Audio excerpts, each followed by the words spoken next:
તો જય માતાજી અને જય શ્રી રામ મિત્રો, સ્વાગત છે તમારું મારા નવા ફ્રી ફાયર બ્લોગની અંદર।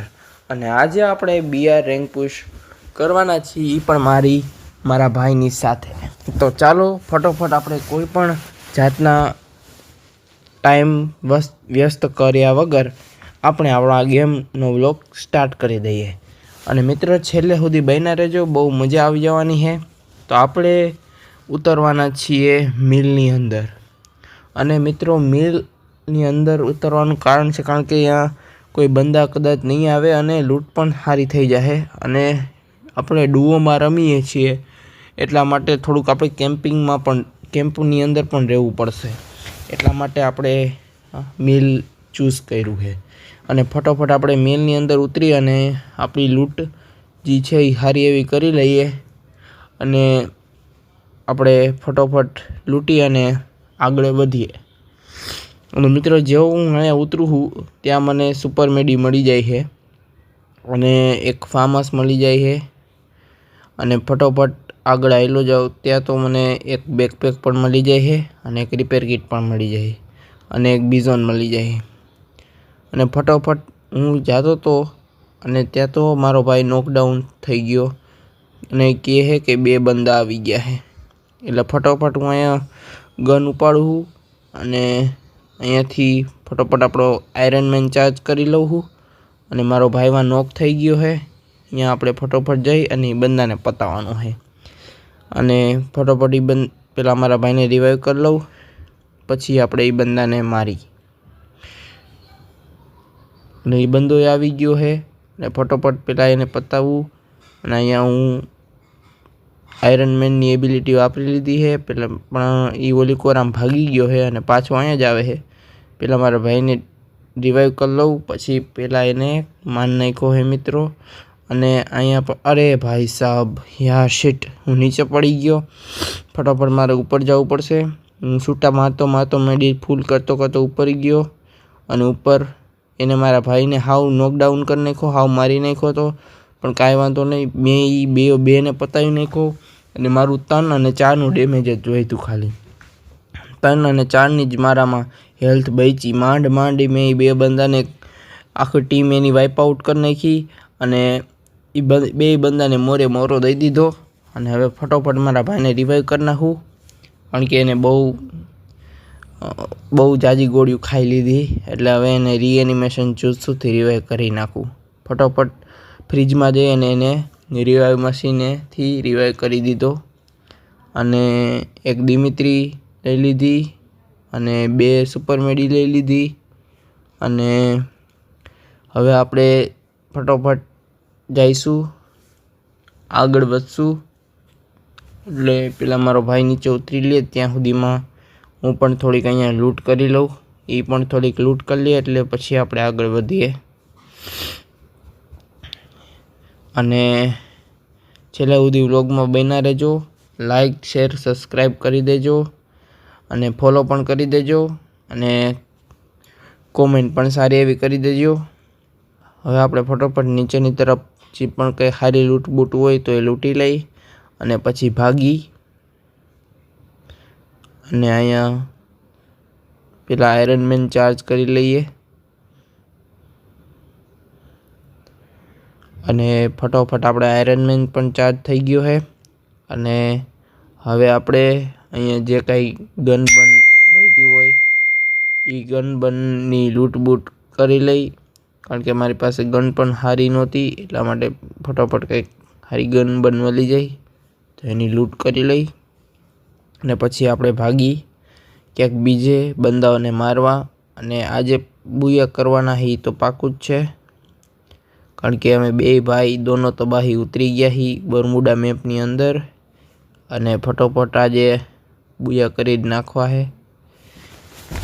કદાચ થઈ જાય તો થઈ જાય બુયા, આમાં કંઈ નક્કી ન હોય ભાઈ, આ તો ગેમ છે।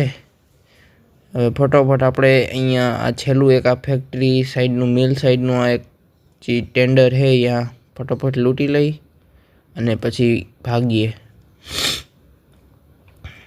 ને અહીંયા છૂટા સિવાય બીજું કંઈ સારું હતું નહીં। હવે આપણે ફટોફટ જઈએ, આગળ તરફ વધીએ અહીંયા પણ થોડીક નજર મારી લઈ, કંઈ ખારી લૂંટ મળી જાય તો. બાકી ઓલા બે બંદાને ફૂલ ડેમેજ દઈને બાકાજી કી બોલાવી નાખી. મારા બેટા બંદા મને બહુ સારી રીતે યાદ રાખશે કે કેવી રીતના મેં બેને પતાવ્યા હતા. 1v2 થઈ ગયું હતું જોરદાર. અને હવે આપણે આગળ વધી. મારી આગળ અત્યારે MP40 અને થોમ્સન હે ગન, અને આયરન મેન પણ ફૂલ ચાર્જ છે. દિમિત્રીની પણ કેરેક્ટર સ્કિલ હે એક્સ્ટ્રા. હવે નીચેની તરફ વધીએ અને આજે મને એવું લાગે કદાચ આપણે બુયા કરી શકશું. ને ફટોફટ અહીંયા આપણે નીચે આવી જઈએ અને અહીંયા થોડુંક કામ આવી ગયું હતું એટલા માટે મારે ઊભું રહેવું પડ્યું. પણ હવે કાંઈ વાંધો નહીં, ચલો late start this replay game. અને ફટોફટ આપણે અહીંયા ટોકન પણ લૂંટી લીધા અને હવે આ પેટી ખોલી લઈ. જોકે પેટીમાં કોઈ સારું તો હશે નહીં, પણ આપણે ખોલવું તો પડે કે કાંઈ ખારું બારું નીકળી જાય તો. બાકી ફ્રી ફાયરવાળા તો છે જ ચીમકાંડીગીરી કરવાવાળા. ફટાફટ આપણે જઈ ઉપરની સાઈડ, પીકની સાઈડ. અને અહીંયા એક રિક્ષા પડીએ પણ આપણે રિક્ષામાં નથી બેહવું. અને એક સુપર મેડી બીજી મળી ગઈ છે. અને આવા નાના ઘરમાં કાંઈ બહુ ખાસ લૂંટ તો હોય નહીં, પણ જોતા જઈએ. હવે સામેની તરફ અહીંયા મને લોટરી લાગી ગઈ ભાઈ સાહેબ. 500 ટોકન મળી ગયા સામેની તરફ. અહીંયા 500 ટોકન ઉપાડી લીધા. અને હવે આપણે ઝોનની અડેની જ છીએ, ઝોનથી કટોકટીએ જ છીએ આપણે. અને અહીંયા ફટોફટ આ જે ટોકન છે લૂંટી અને ભાગીએ. અત્યારે હું ઝોનની બહાર આવી ગયો હું, પણ આપણે ફટોફટ ઝોનની અંદર વહી જઈ. હવે આપણે ઉપરની તરફ જાશું, પીકની તરફ. અહીંયા થોડુંક આપણે બાકાજી કી બોલાવશું, બંદા હારે ફાઇટિંગ કરશું અને નીકળી જાશું આપણે બુયાની તરફ. અને અહીંયા ફટોફટ આપણે એક ઝોપડીવાળું ઘર આવી ગયું, એ લૂંટી લઈ. પણ અહીંયા કંઈ સારું હતું નહીં. હવે આપણે ઉપર જાશું ઓર્સનો સાઈડ અને અહીંયાથી આપણે પીકની તરફ રવાના થશું, જો એ કંઈ બંધો ન આવે તો. અને અહીંયા આપણે એક ઝોંગાવાળો મળી ગયો છે અને આપણે એ બંદાને મારવાનો છે. પણ એની ગાડી અહીંયા ઝાડવામાં અડી ગઈ હતી, એટલે હું ફટોફટ એની ગાડીમાં બેસી ગયો. એને ખબર પડી ગઈ છે પણ હું બેસી ગયો હું. પણ આપણે એને પતાવી જ દેવાનો છે. એ ગમે ત્યાં ક્યાંક ગાડી તો ઊભી રાખશે, એનો ઝોંગો તો ઊભો રાખશે. ત્યાં આપણે ઉતરીને એને પતાવી દેવાનો છે, કારણ કે આપણે અગર આયરન મેનને ચાર્જ છે અને દિમિત્રીની કેરેક્ટર સ્કિલ છે.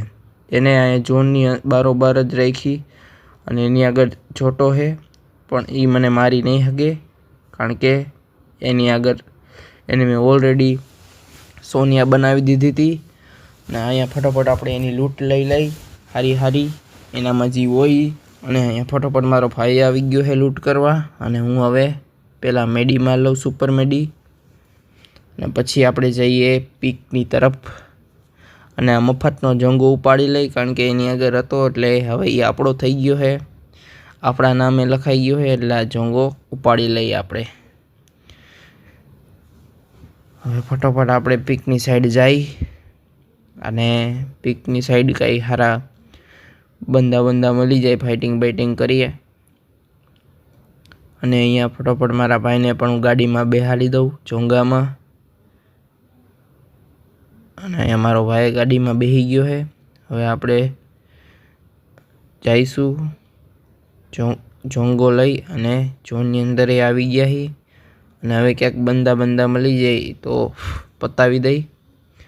અને આપણે આરામથી કાંઈ પણ જાતની ઉતાવળ કર્યા વિના આજ બુયા લેવા છે. આરામથી રમવું છે. બંદાથી થોડા છેટા રહી એને પતાવીને રમવાનું છે આજે. અને સામે એક બંદો હતો, પણ ત્યાં મેં જોયું તો બહુ જાજા ફાઇટિંગ કરતા હતા, 2-3 સ્કોડ એકારે. એટલે મેં મારા ભાઈને ફટોફટ ગાડીમાં બોલાવી અને અમે નીકળી ગયા ફેક્ટરી સાઈડ. અને અમને થોડું ડેમેજ અડી ગયું હતું, એ બંદા લોકોનું, પણ ત્યાંથી આપણે ફટોફટ નીકળી ગયા અને અમે વયા ગયા ડાયરેક્ટ ફેક્ટરીની પાછળની સાઈડ એક કાર હાઉસ છે જ્યાં કારનું પાર્કિંગ થાય એવી જગ્યાએ અમે નીકળી ગયા. પણ અહીંયા રસ્તામાં ગાડી અડી ગઈ, આપણી એક્સિડન્ટ થઈ ગયું. પણ આપણે બહુ તાકતવર બંદા છીએ એટલે આપણને કાંઈ થાય નહીં. અને અહીંયા અમે ગાડી રાખવાની જે જગ્યા છે પાછળની જે ખુલ્લી, અહીંયા ઉતરી ગયા અને હવે આપણે અહીંયા કેમ્પિંગ કરશું. થોડીક વાર આપણે અહીંયા કેમ્પ કરીએ એટલે થોડુંક ઝોન છે એ નાનું થતું જાય અને બંદા ઓછા થતા જાય. કારણ કે જો ખુલ્લેઆમ રખડશું તો આપણે ગમે ત્યારે મરવાની શક્યતા ઉપર હોય. એટલા માટે થોડીક વાર કેમ્પિંગ કરવી પણ બિયારની અંદર આવશ્યક છે. હવે ફટોફટ આપણે અહીંયા કેમ્પિંગ કરી અને એકાદો બે બંદો કદાચ અહીંયા આવે તો આપણે એને મારી નાખશું. કારણ કે અમે બે અહીંયા જ કેમ્પિંગ કરી એક સાથે એક આવી નાનકડી ઝૂંપડીની અંદર. અને ફટોફટ અહીંયા આપણે કેમ્પિંગ કરી અને ઝોન પણ નાનું થતું જાય છે થોડું થોડું ધીમે ધીમે, અને બંદા પણ ઓછા થતા જાય છે. અને સાથે સાથે મારા આયરનમેનની જે એબિલિટી છે એ ચાર્જ છે, એટલે કંઈ બંદો આવે તો આપણી પાસે આપણી શક્તિ બધી ઓલરેડી ચાર્જ જ પડી છે. દિમિત્રીની શક્તિ તો વાપરી જ નથી હજી સુધી. અને આપણા 3-4 કિલ થઈ ગયા છે અને હારવી એવી બાકાજી કી બોલાવી દીધી છે. મોરો હારા એવા 3-4 બંદાને દઈ દીધો છે. અને એ મારા બેટા બહુ આમ વિચારતા હશે કે કેવી રીતના મારીને વયો ગયો આવડવા મને. હવે અહીંયા આપણે ફટોફટ એકને એક જગ્યાએ કેમ્પિંગ કરી. થોડીક વાર બોરિંગ લાગશે પણ છેલ્લે આપણે બુયા સુધી પહોંચી જઈશું અને ફાઇનલ ફાઇટમાં આપણે અહીંયાથી બહાર નીકળશું. અને ફટોફટ આપણે અહીંયા કેમ્પિંગ કરવા માંડ્યા છીએ અને એકને એક જગ્યાએ પહોંચી બેસી ગયા છીએ અને ફાઇનલ ફાઇટે પહોંચી ગયા છીએ. 5 બંદા અલાઈવ છે, એમાંથી 2 બંદા અમે, એટલે સામે 3 બંદા અલાઈવ છે અને આપણે એ 3 બંદાને મારવા છે. પણ હજી આપણે થોડીક વાર અહીંયા રહીશું. મારો ભાઈ કે હજી થોડીક વાર આપણે અહીંયા રહી તો આપણે હજી એકાદો બંદો મરી જાય પછી આપણે બહાર નીકળી એટલે આપણે બુયા આપણા હાથમાં જ આવી જાય ફટોફટ. અને બિયાની અંદર જેટલું રશ કરવું પોસિબલ છે એટલું જ આપણે કેમ્પિંગ કરવું પણ હોવું જોઈએ. કેમ્પિંગ પણ થોડીક વાર કરવી જોઈએ જેથી કરીને બિયારનો થોડોક જે સમય છે એ ઓછો થતો જાય. અને અહીંયા મેં એક બંદાને પતાવી નાખ્યો કારણ કે એ ખુલ્લી આમ રખડતો હતો અને એને દઈ દીધો મોરો. હવે આપણે અહીંયા 2 જ બંદા વધ્યા છે અને મારો ભાઈ ઉતાવળીમાં બારે વયો ગયો છે ખુલ્લેઆમ. પણ મેં એને પાછો બોલાવી લીધો પણ એ માને તો કોઈના બાપનું નહીં જ, એટલે નીકળી ગયો એ પાછો બારે. અને હું પણ બારે નીકળી ગયો અંતે અને એની આગળ ફૂલ સ્ટેપ પણ આવી ગયા. અને આ મને એવું લાગે આ છેલ્લો બંદો હતો મિત્રો. અને છેલ્લા બંદાને એના 1 કિલ થયા નહોતા પણ આપણે એને પતાવી નાખ્યો. તો એની આગળ મારો ભાઈ કહે કે એને હું પતાવીશ અને 1 કિલ હું લઈશ કારણ કે મારે કંઈ કિલ થયા નહોતા, એટલા માટે એને 1 કિલ લઈ લીધો. અને આપણે અહીંયા ઓપી બુયા થઈ ગયા છે મિત્રો. અને આપણું બહુ જાજુ પ્લસ થયું અને આપણે આવી ગયા છીએ ડાયમંડ 3ની અંદર. અને આની સાથે જ આપણો વિડીયો અહીંયા જ પૂરો કરી. વિડીયો ગમ્યો હોય તો લાઈક, શેર અને સબસ્ક્રાઈબ કરી દેજો. જય માતાજી, જય શ્રી રામ મિત્રો. મળીએ આપણે નવા વ્લોગની અંદર.